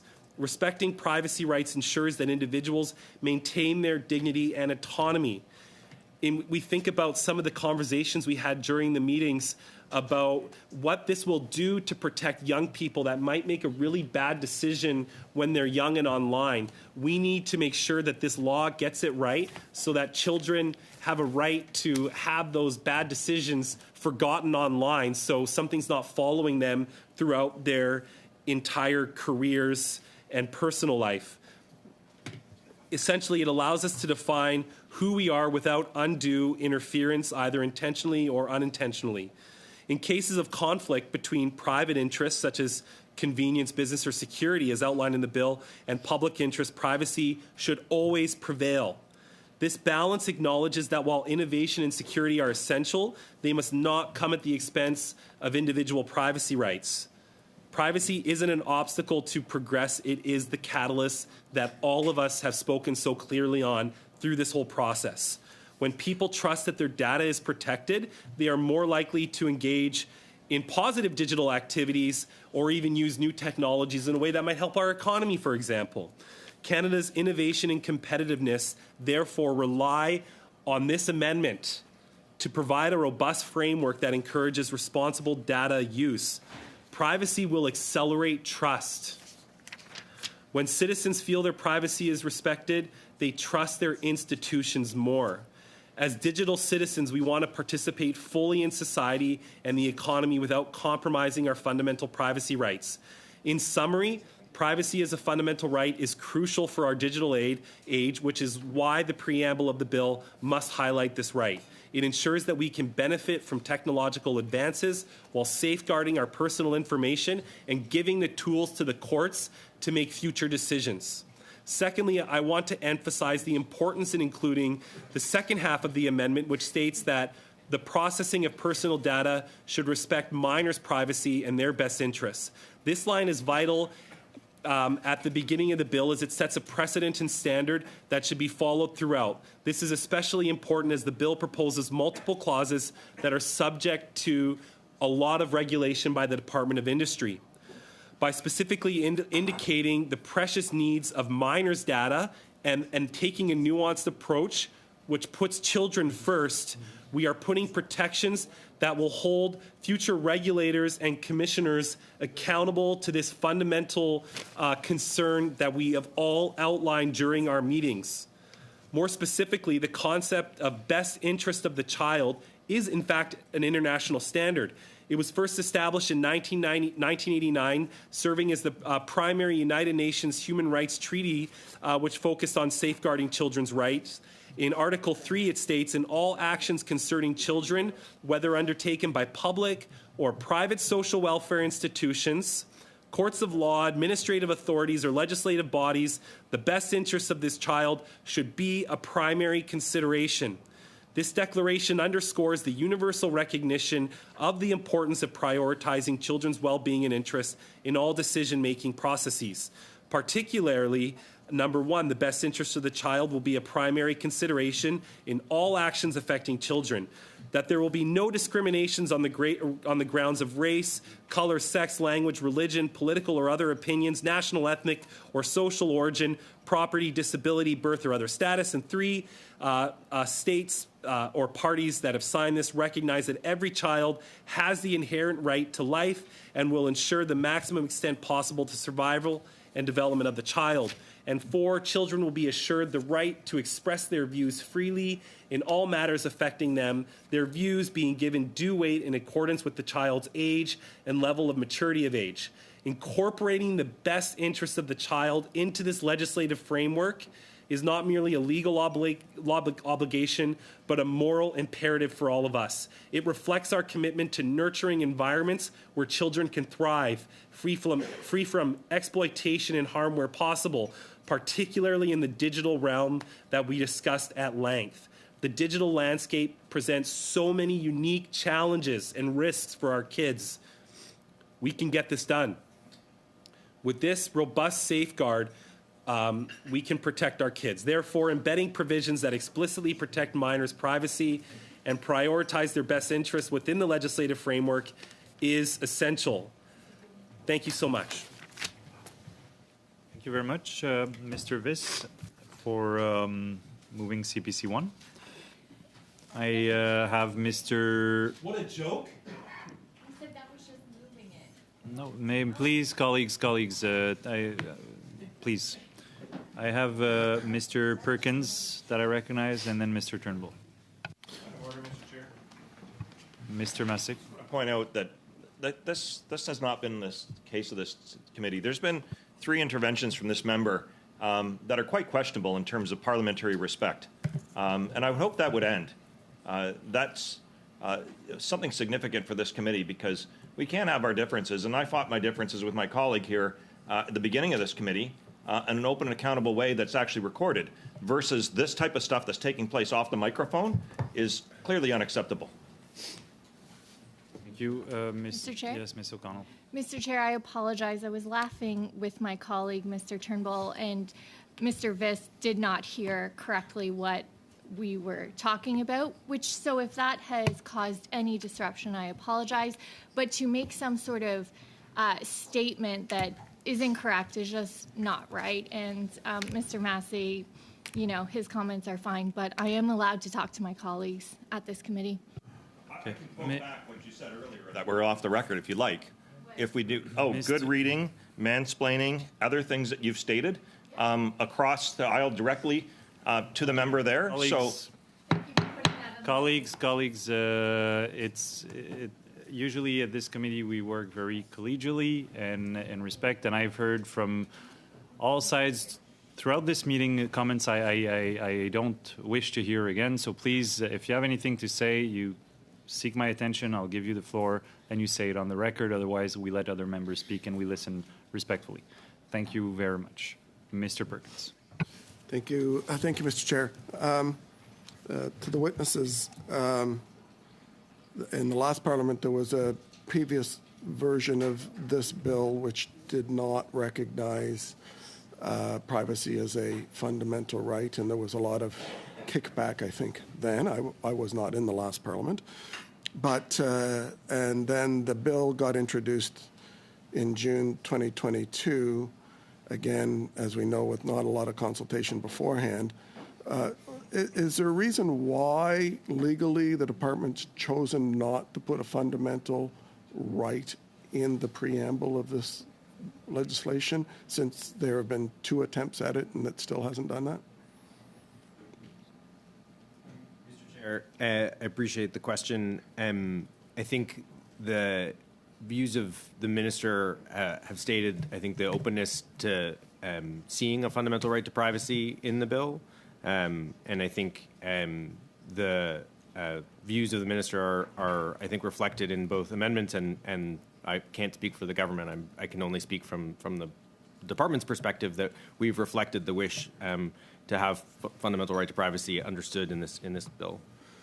And I appreciate that, but the 55 government amendments, there wasn't one proposed in this area. So the Privacy Commissioner, in the Privacy Commissioner's submission in 2022 to this legislation, on page 8 says, as the preamble would apply to all acts comprised in Bill C-27, including the CPPA and ADA, adding the proposed language to the section that frames the legislation's intent would help ensure that the best interest of the children and minors are prioritized and consistently and considered across all aspects of the Act. So if the bill is amended in the preamble in this manner, does it affect all aspects of the legislation, including ADA?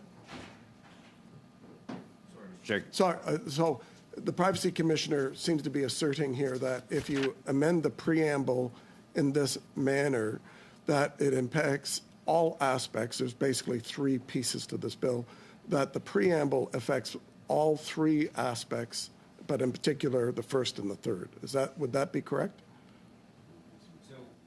Mr. Chair, as I understand it, what is being proposed is that a preamble is being inserted into the CPPA. I believe there is also potential for a preamble to be inserted into the Artificial Intelligence and Data Act. So this preamble, as I understand it, would inform the reading of the CPPA. When we come to AIDA, as I understand it, there are proposals on the table for a preamble to AIDA, which would inform AIDA. And so to the member's question as to whether this informs all three parts of the Act, by putting it in the CPPA, you are informing the CPPA.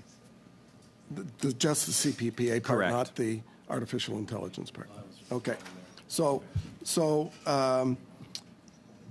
the reason to do that presumably is because does the preamble as it's constituted now without this amendment, would the preamble actually be included in the final Privacy Act once published if passed by Parliament, or would it not?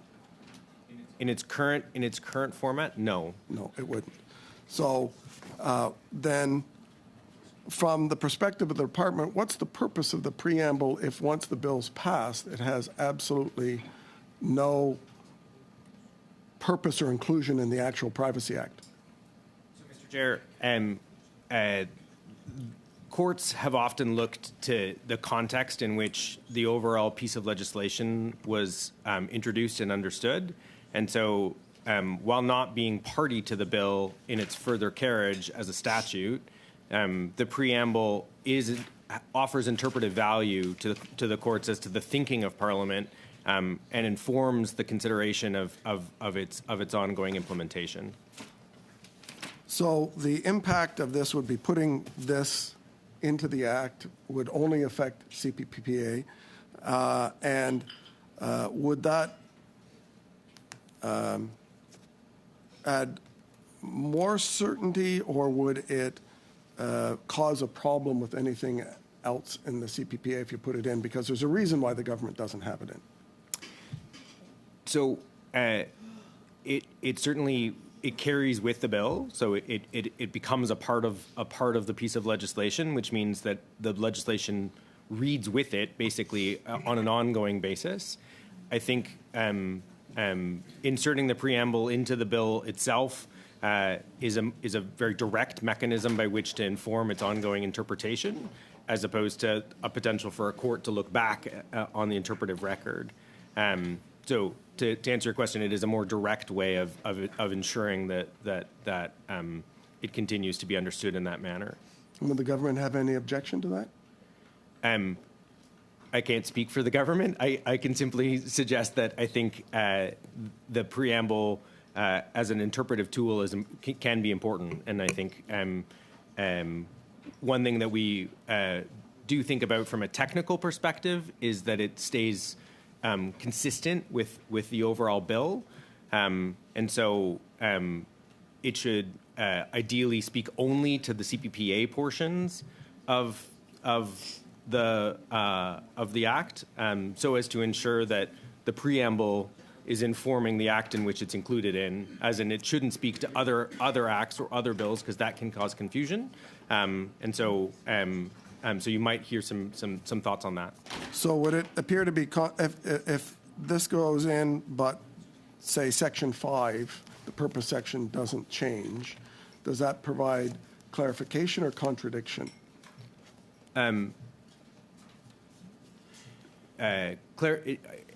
I see no conflict between the purpose and this preamble. No. And why in the preamble, and maybe you can't answer this, was the call out, one of the things in this amendment is the focus on a very specific issue around personal data with regard to minors and their best interests. MP Viss spoke eloquently to that issue.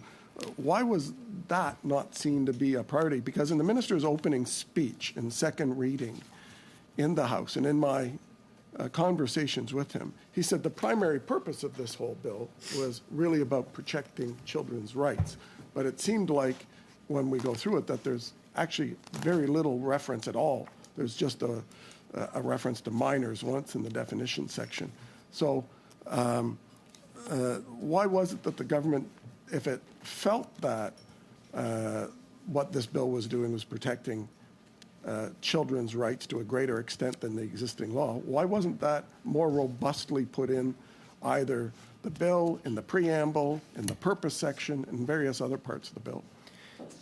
So I think it's important to understand, Mr. Chair, that the escalation of the personal information of minors to the class of sensitive information is an extraordinarily powerful legislative tool. It essentially insists that all parties subject to the CPPA will be held accountable to the degree to which they put in place appropriate safeguards in their privacy program for minors' information on the basis that it is in fact by just its existence sensitive. And so I think that is a fundamental way in which we've addressed the issue of minors and their information by assuring that the level of care and conduct that's afforded to it is quite elevated and significant. In the existing bill, but is what you're saying that are you trying to say that we don't need this to do that? So I think we're talking about two different things, Mr. Chair. I think we're talking about a preamble that provides interpretive value to the overall bill and highlights in the Conservative amendment the important issues related to minors' privacy. But the bill itself has provisions in terms of fundamental obligations on those actors who are subject to the law to treat minors' information as sensitive, and so they're not in conflict. But they're different things. Can you point me specifically to the clauses, because I can't find any reference to minors other than the definition section. So G5 and G55 both speak to the fundamental right of privacy. In the existing bill, I mean. And in the existing bill, the elevation of children's personal information to the level of sensitive is found.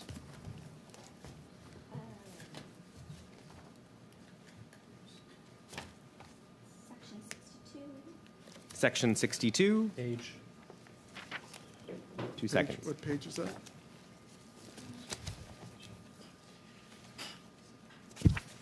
Sorry, what page is that? I'll just give me 2 seconds.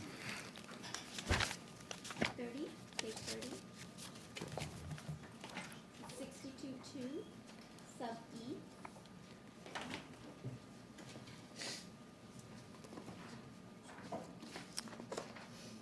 Doesn't say children, it says sensitive personal information. I don't see any reference to minors or children, It's a reference to sensitive information.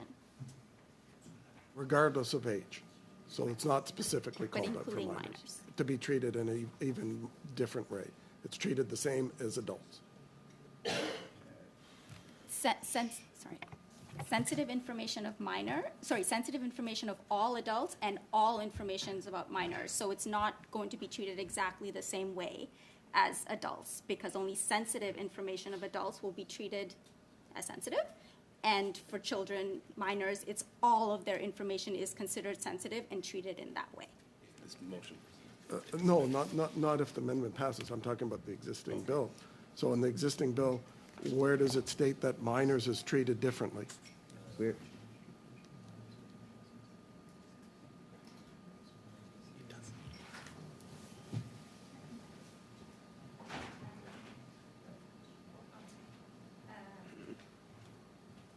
Give me a second, just. It is page 6. Definitions. At the very top of page 6, interpretation minors. For the purposes of this act, the personal information of minors is considered to be sensitive information. Right. And the provision that Ms. Angus just read out is how sensitive information is treated in the act. Okay, so not being a lawyer, help me out here, because that is the only reference I found in the Act to minors, and it uses the exact same language as it does for adults, which is that it's sensitive information. No. So I think the important clarification is that there is information of adults, a subset of information related to adults can be considered sensitive. And what this does is includes all information related to minors as sensitive. All information as opposed to some. Correct. Okay. Thank you for No worries. clarifying that. I guess Mr. Chair is not here. Mr. Vice Chair is. Usually you clarification, Mr. Chair, about NDP 1, conservative one. Yes, Mr. Massey. I believe NDP 1 is no longer relevant if conservative 1 passes, if I'm correct. I'm not sure that's true. No, this is has, not the information I have. Okay. But because it has additional things. I have a couple of, So, I just and wasn't sure about. NDP 1 would still be receivable. Okay. Should Great. CPC 1 Wasn't sure, just wanted to. carried. However, I think we You might guys on the list? Ryan? have some more. I think Mr. Turnbull might have something to propose on Sure. this. Yeah. And I will recognize Mr. Turnbull. Fair enough.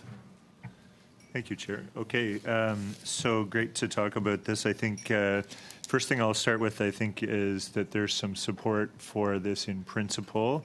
There's both aspects of the NDP 1 amendment, which is put forward, which also expresses some language to go in the preamble, which is now being inserted into the CPPA, that we support in principle. There are still some challenges perhaps with the wording, but I want to express support for the fundamental right to privacy and the protection of minors. I think there's a little bit of course, that's something that we support, but I think there's some language. What we've done is taken away both of those and considered perhaps a kind of a compromise of language that we could propose.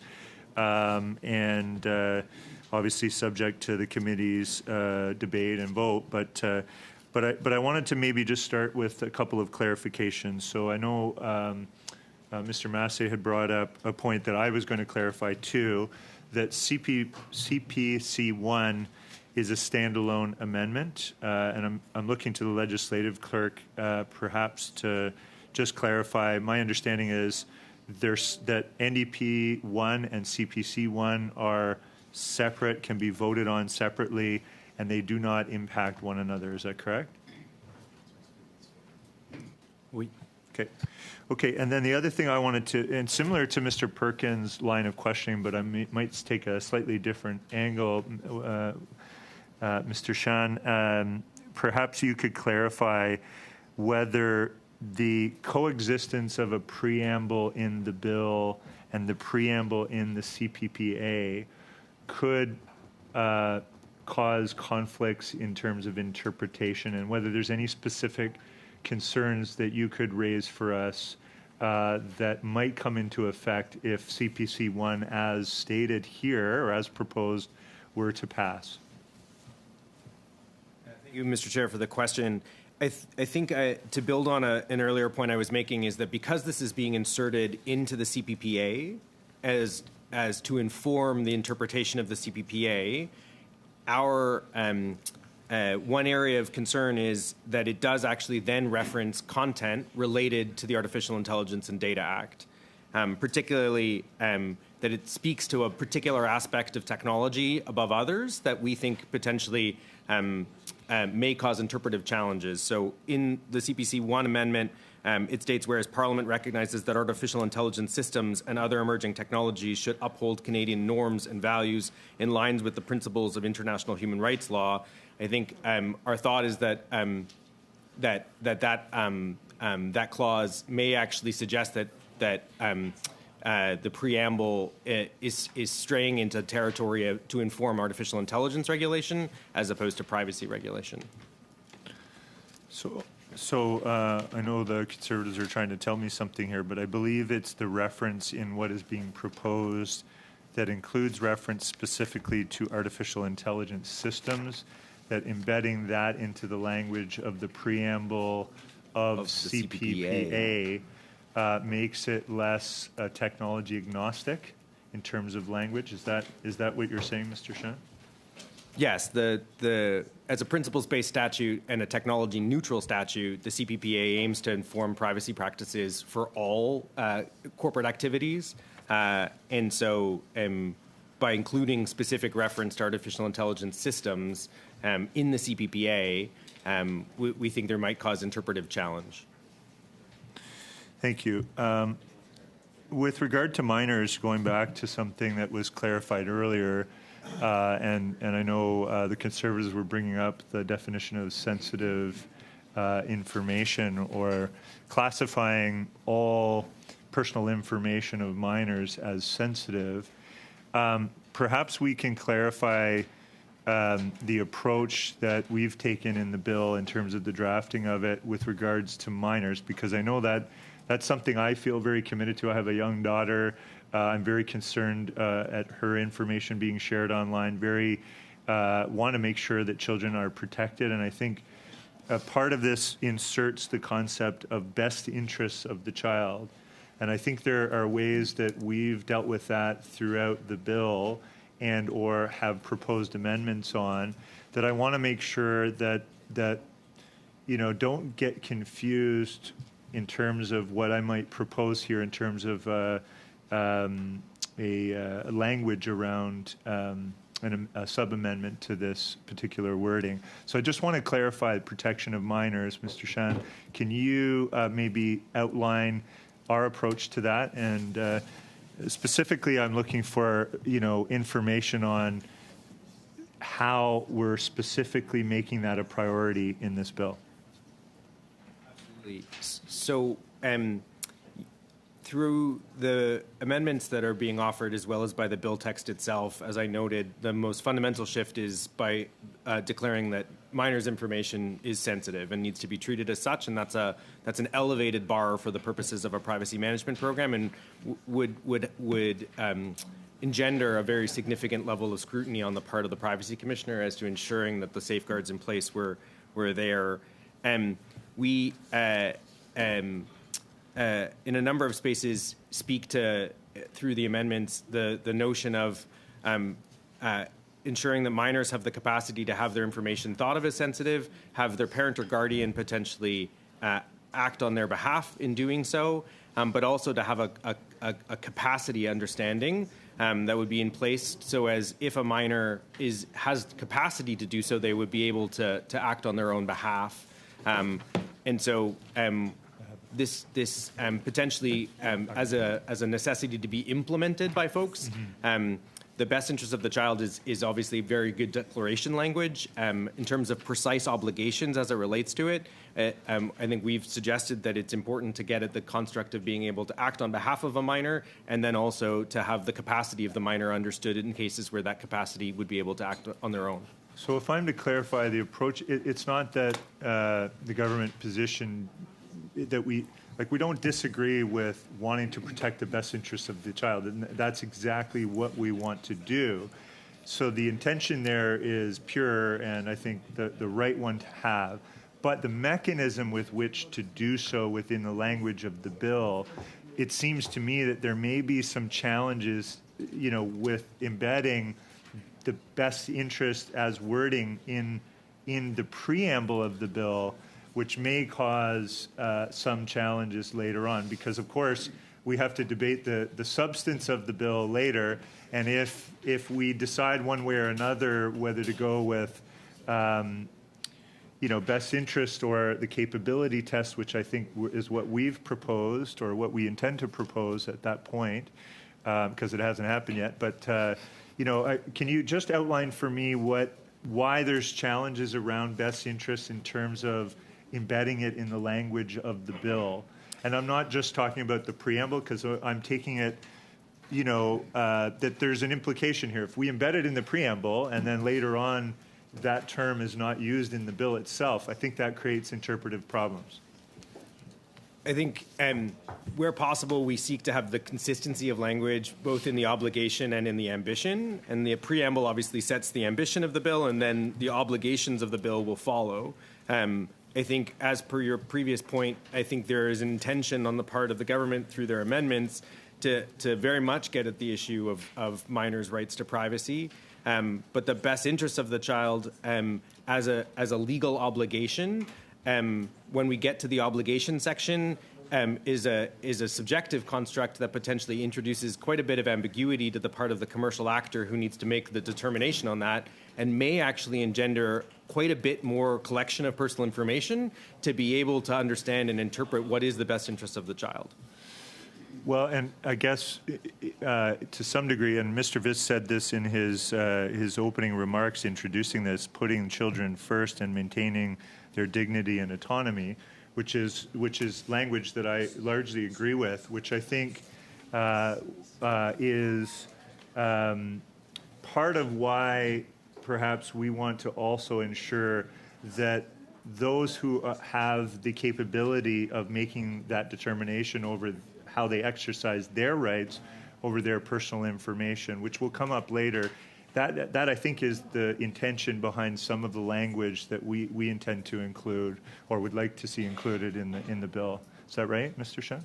That is correct, yes. Okay, so I guess the other thing is, like, who determines the best interest of the child, I think is the challenge with the interpretation of the bill. With dealing with the commercial entity, does that commercial entity, is it able to determine the best interest of the child, or is it dependent upon the parent to do so? And I think, can you clarify how the language in the bill makes it or includes parental authority in the actual bill?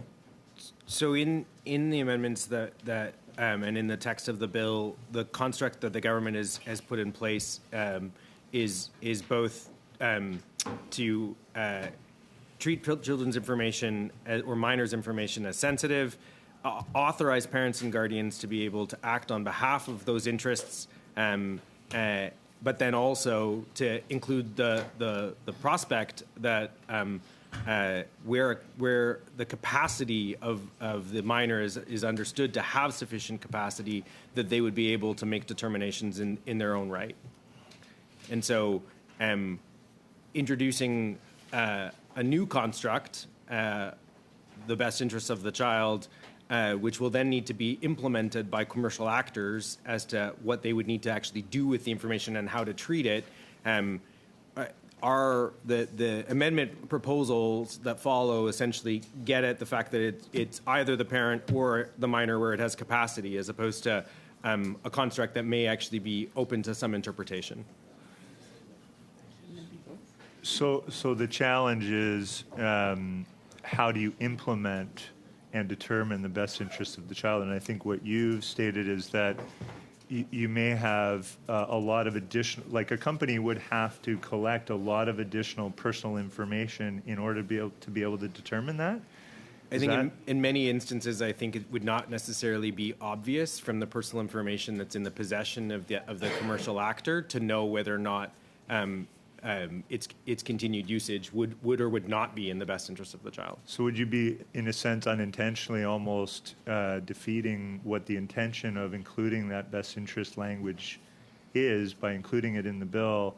You might be encouraging further breaches of privacy, of personal information of children. Inadvertently, of course, that's not the intention. It may lead to overcollection for the purposes of trying to establish what that best interest is. So,